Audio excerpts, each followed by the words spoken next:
Merry Christmas po sa inyong lahat. I-share ko sa inyo po, hindi po ito sa pagmamayabang. I-share ko sa inyo para ma-inspire naman kayo sa akin. Nang dahil po sa Facebook, totoo po na may pera sa Facebook. Dahil kay Facebook, nakapag-tiles ako ng bahay. Ay, thank you Lord. Sa totoo lang po ito, sabi ko talaga sa nanay ko na hindi ko na talaga kaya magpapatiles kasi ang mahal. Sabi ko sa kanya, finishing na lang ng sahig. Ito lang ang masasabi ko. Goodbye, floor mat. Sa totoo lang, hindi biro magpapatayo ng bahay.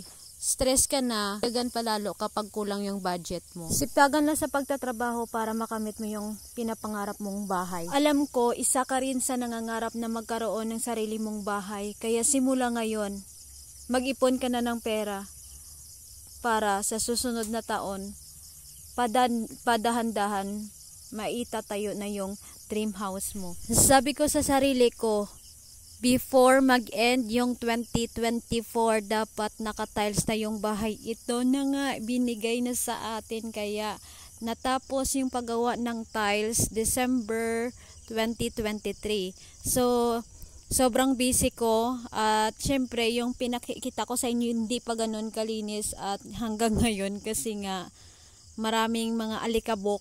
Kailangan mo talaga ng masinsinan na paglinis. Kaya ngayong araw 25 nagpahinga ako kasi nga Christmas. Sa tuwing inaapakan ko, hinihigaan ko yung tiles ng bahay namin, naaalala ko yung sahod ko sa Facebook at nakabinta ako ng baboy na worth 20,500.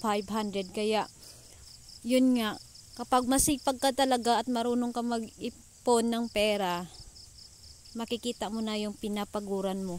Lalong-lalo na kung ikaw ay isang OFW na nangangarap na magkaroon ng sariling bahay at yung pinapadalan mo ng pera hindi marunong sa paghawak ng pera, wala ka talagang mauuwian na bahay.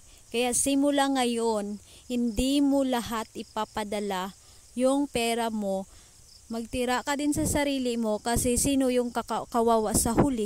Ikaw. Itong bahay ko to, sahod ko nung nasa Saudi ako at sahod ko from Facebook at saka YouTube. Kahit maliit lang yung kita ko sa Facebook at saka YouTube, nakakatulong pa rin. At saka yung bubong namin na nasira ng Odette, gawa naman to nung sahod ko nung pumunta ako sa Hong Kong. Kaya itong bahay ko to, marami tong mga pinagdaanan, maraming mga memories. Sana habang pinapanood mo to at pinapakinggan mo yung mga sinasabi ko, hindi ka magkakaroon ng bahay unless marami kang pera. Hindi ka magkakaroon ng bahay kung hindi mo pa unti-unti gawin sa pagpapatayo ng bahay. Kasi hindi biro magpapatayo ng bahay, lalong-lalo na kapag wala kang malaking income. Kaya kung ako sa'yo, ito yung ginawa ko, dahan-dahan sa paggawa. Bili ka ng materials, padahan-dahan, ipunin mo at saka pagbuo na, tsaka ka na mag-decide na pwede na pala itong ipapatayo.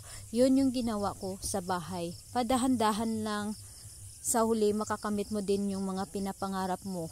Yun lang ang tips ko sa pagpagawa ng bahay. Kaya mo yan, kaya ko nga, ikaw pa. Hayaan mo kung pinag-uusapan ka ng tao, dinadown ka ng tao, kasi hindi nila alam yung pangarap mo sa buhay. Kaya ipakita mo na kaya mo. Kaya mong tumayo sa sarili mong paa. Hindi man sa ngayon, balang araw, darating at darating sa tamang panahon. Kaya sipagan mo lang at gawin mo lang yung dapat mong gawin. Tiwala lang sa taas at ikaw lang yung nakakaalam. Huwag mong ibahagi sa iba kasi ibabahagi din nila yun sa iba. Chismis ba? Kwento pala yung ng tiles, hindi ko pinili yung glossy kasi may batang makulit kami. Tapos, bakit ganito? Kasi ayaw ko ng white kasi nga gumagamit kami ng kariton sa loob ng bahay sa tuwing magkakarga kami ng sakong palay. So, mabigat siya kaya baka sa tuloy-tuloy na paggamit namin, yung scratch ba, pangit tingnan. So, yun yung pinili ko. Para less sa labor, pwede ka ding tumulong kasi ako nga ginagawa ko, tumutulong ako. Kung may asawa ka, pwede na rin. Kasi kaya ya yung mga mabibigat. Kaya tulong-tulong lang makakaahon din. Sa paglagay pa lang ng tile grout, ako na lang po yung naglagay. Medyo ganun talaga yung itsura niya kasi alam nyo, first time. So nanood lang ako sa YouTube kung paano kasi nga wala ng oras. Kaya yun, ako na lang yung naggawa para kahit papaano hindi na mapasukan ng alikabok at dumi. Maraming salamat po. Maraming salamat sa inyong pagsuporta sa panonood ng aking mga videos. Thank you!